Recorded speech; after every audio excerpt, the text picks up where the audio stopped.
everyone. Chapter 6, Pig and Pepper. For a minute or two, Alice stood looking at the house and wondering what to do next, when suddenly a footman in livery came running out of the wood.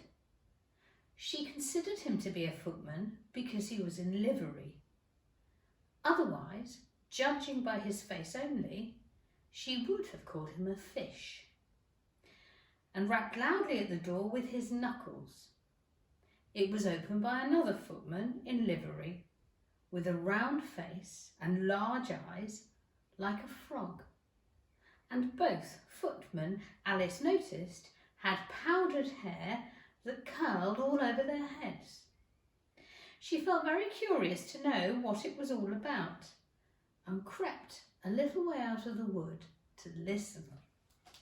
The fish footman began by producing from under his arm a great letter, nearly as large as himself, and this he handed over to the other, saying in a solemn tone, "For the Duchess, an invitation from the Queen to play croquet."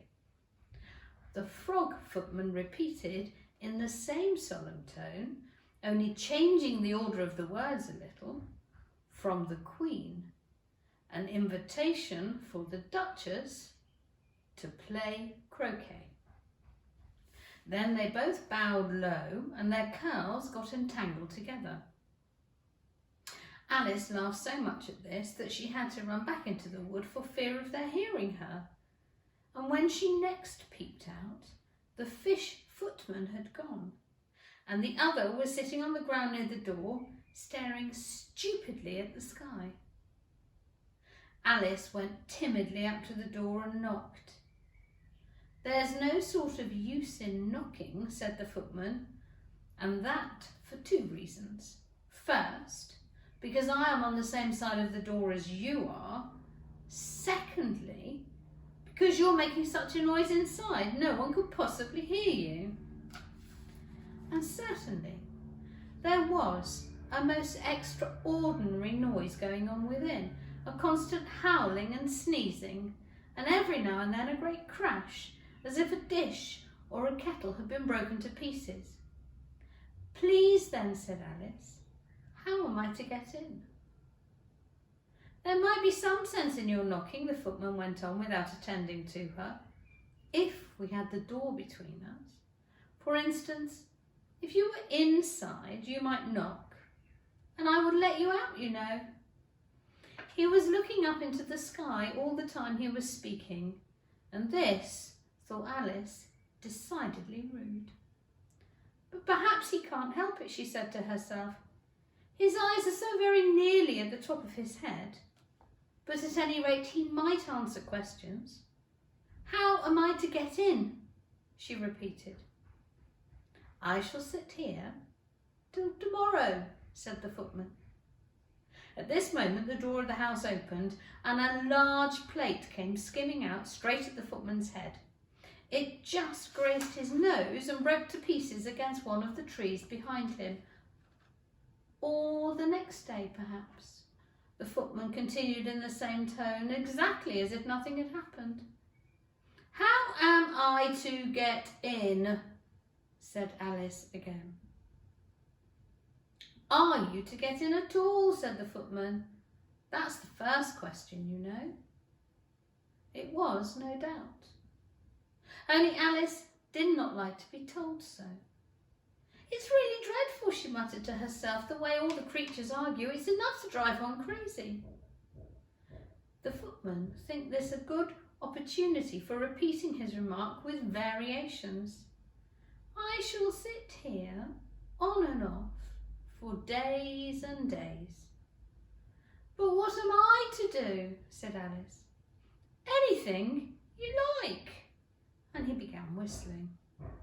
"Oh, there's no use in talking to him. He's perfectly idiotic." And she opened the door and went in. The door led right into a large kitchen, which was full of smoke from one end to the other.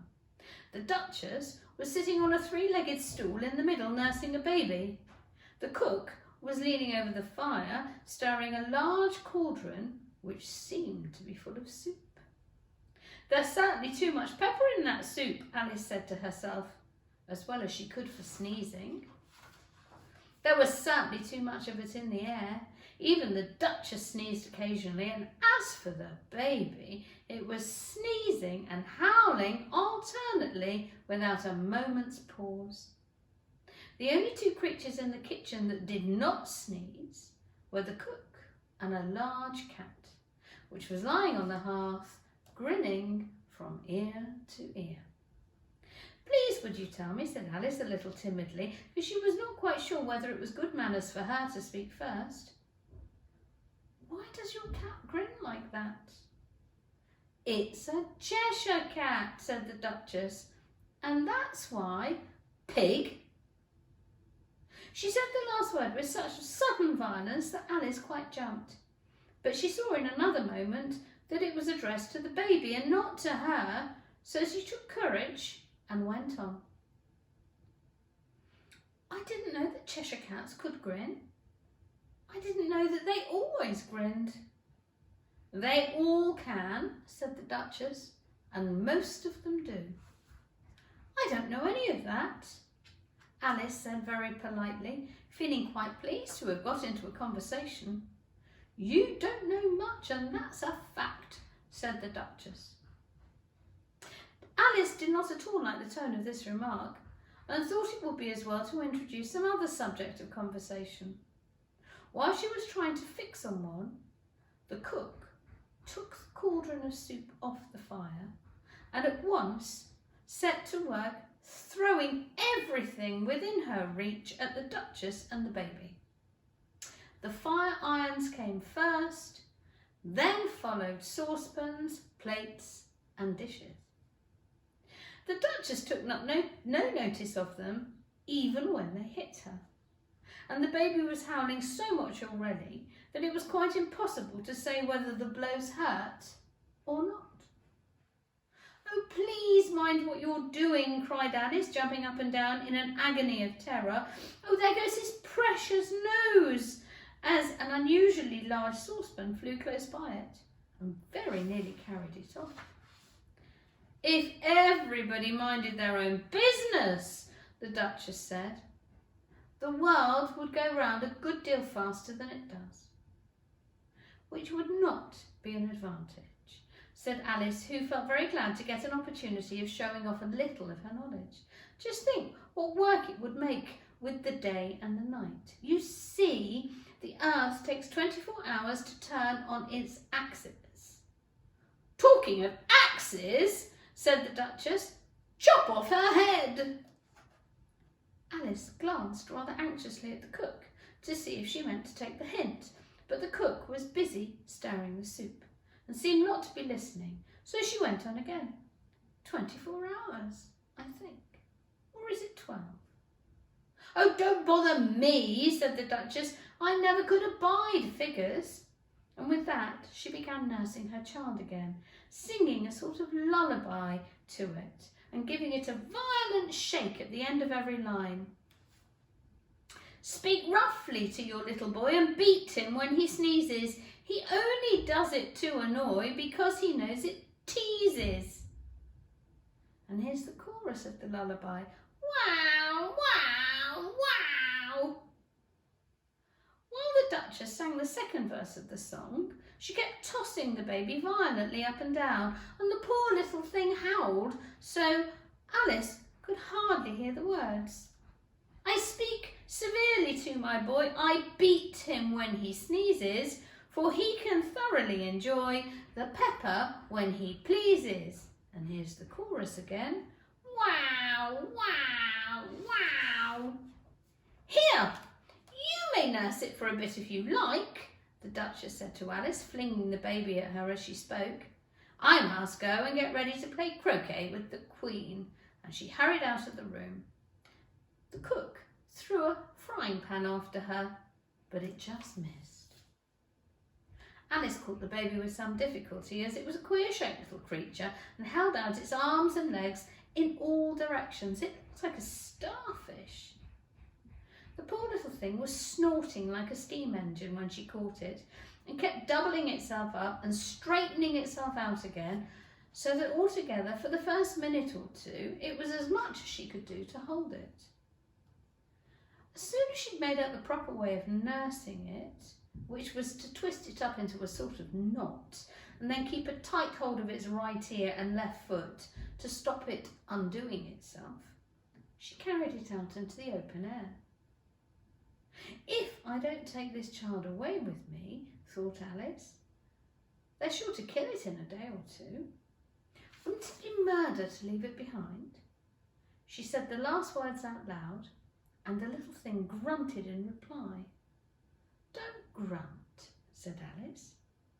That's not at all a way of expressing yourself. The baby grunted again, and Alice looked very anxiously into its face to see what was the matter. There could be no doubt that it had a very turned-up nose, much more like a snout than a real nose. Also, its eyes were getting extremely small for a baby. Altogether, Alice did not like the look of the thing at all. Perhaps it was only sobbing, and looked into its eyes to see if there were any tears. Nope, no tears. If you're going to turn into a pig, my dear, said Alice seriously, I will have nothing more to do with you. Mind now? The poor little thing sobbed again, or grunted, it was impossible to say, and they went on for some while in silence. Alice was just beginning to think to herself, now, what am I going to do with this creature when I get it home? When it grunted again so violently that she looked down into its face in some alarm. This time there could be no mistake about it. It was neither more nor less than a pig. And she felt that it would be quite absurd for her to carry it any longer. So she set the little creature down and felt quite relieved to see it trot away quietly into the wood. If it had grown up, Alice said to herself, it would have made a dreadfully ugly child. But it makes a rather handsome pig, I think. And she began thinking over other children she knew who might do very well as pigs, and was just saying to herself, if one only knew the way to change them, when she was a little startled to see the Cheshire Cat sitting on a bough of a tree a few yards off. The cat only grinned when it saw Alice. It looked good-natured, she thought. Still, it had very long claws and a great many teeth. So she felt that it ought to be treated with respect. Cheshire Puss, she began timidly, as she didn't know at all whether it would like the name. However, it grinned a little wider. Come, it's pleased so far, thought Alice. Would you tell me, please, which way I ought to go from here? That depends a great deal on where you want to get to, said Cat. I don't much care where. Then it doesn't matter which way you go, said the cat. So long as I get somewhere, Alice added. Oh, you're sure to do that, said the cat, if you only walk enough. Alice felt that this could not be denied, so she tried another question. What sort of people live about here? In that direction, the cat said, waving its right paw around, lives a hatter, and in that direction, waving the other paw, lives a March hare. Visit either you like. They're both mad. But I don't want to go to mad people, said Alice. Oh, you can't help that, said the cat. We're all mad here. I'm mad. You're mad. How do you know I'm mad? You must be, or you wouldn't have come here. Alice didn't think that proved it at all. However, she went on. And how do you know that you're mad? To begin with, said the cat, a dog's not mad. Do you agree? I suppose so. Well then, if you see a dog, it growls when it's angry and wags its tail when it's pleased. Now, I growl when I'm pleased and wag my tail when I'm angry. Therefore, I'm mad, said the cat. I call it purring, not growling, said Alice. Call it what you like. Do you play croquet with the Queen today? I should like it very much, but I haven't been invited yet. You'll see me there, said the cat, and vanished. Alice was not much surprised at this. She was getting so used to queer things happening. While she was still looking at the place where it had been, it suddenly appeared again. By the by, what became of the baby? Said the cat. I'd nearly forgotten to ask. It turned into a pig, said Alice very quietly, just as if Cat had come back in a natural way. I thought it would, said Cat, and vanished again. Alice waited a little, half expecting to see it again, but it did not appear, and after a minute or two she walked in the direction in which the March Hare was said to live. I've seen hatters before, she said to herself. The March Hare will be much the most interesting, and perhaps, as this is May, it won't be raving mad.